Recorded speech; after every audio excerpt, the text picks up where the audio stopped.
الزمالك يفوز على البنك الاهلي بثلاث نقط حرام. حصل مجامله طبعا وباينه، الفار جامل للزمالك، الكره هدف ما فيهاش اي حاجه، والحكم حسبها هدف، والفار بعت للحكم قال له تعالى شوفها، الحكم شافها وبقى يقول لهم انا شايفها ليه ما فيهاش حاجه، انا شايفها مش اوفسايد، وبرده الفار مصمم اللي هو يقول له اوفسايد. النهارده الزمالك تعبان، اداء باهت، لعيبه فرديه. النهارده البنك عمل مباراه كبيره بصراحه وضيع اجوان كتير. لعيبه الزمالك تايهه، لعيبه ما عندهاش يا جماعه ثقه في نفسها، لعيبه الزمالك مهزوزه في الملعب. النهارده البنك الاهلي ضيع اكتر من كوره وكان احسن من الزمالك، وانا اللي كنت فاكر ان الزمالك هينزل يموت نفسه النهارده. ده انتوا عندكم طار، عندنا طار مع البنك الاهلي. مش ده البنك اللي طلعنا من اعظم بطوله، من اعظم بطوله تتساوى بكاس العالم للانديه، بطولة الرابطة، رابطة شبت، رابطة بقدونس، رابطة كرات،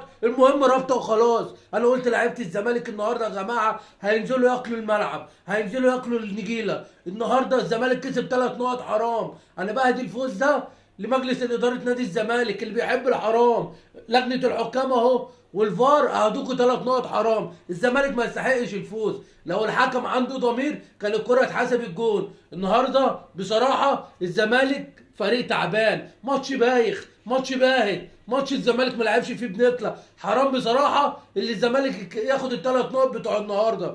بصراحه لعيبه فرديه، زيزو فردي، شلبي فردي. ايوه ربنا بيسترها عشان خاطر جمهور الزمالك مش اكتر. كنا هتتكلم على كوره، لا الزمالك ما لعبش كوره، وهو ده اللي عاوزه مجلس الاداره.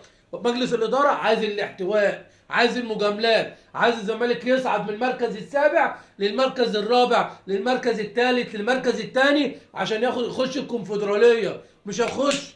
اللي جه حرام هيروح حرام، اللي جه حرام هيروح حرام. انا بعرف مجلس الاداره، بعرف كل الناس اللي الزمالك النهارده ما يستحقش الفوز بما يرضي الله، ولا اداء ولا نتيجه ولا لعب ولا اي حاجه. الزمالك النهارده اتجامل من الحكم وظلم فريق بيلعب بكل قوه وبيلعب برجوله في الملعب، فريق البنك الاهلي. فريق البنك الاهلي من حظه الاسود اللي هو اسمه البنك الاهلي، فعشان كده لعيبه الزمالك كانت مهزوزه، مهزوزه من اسمه. اسم الاهلي بيهز اي فريق وخصوصا لو كان الزمالك. عشان كده لعيبه الزمالك ما كانش عارفين يقفوا النهارده في ارض الملعب، عايزين الحكم يجاملهم وخلاص. اداء باهت ونتيجه فيها ظلم باين على البنك الاهلي، وربنا موجود وحزب الله ونعم الوكيل. وبقول لمجلس اداره نادي الزمالك اللي جه حرام هيروح حرام، اللي جه حرام يا جماعه هيروح حرام. وبشكر كل الناس، ما تنساش تعمل لي متابعه على صفحتي ابو سينا.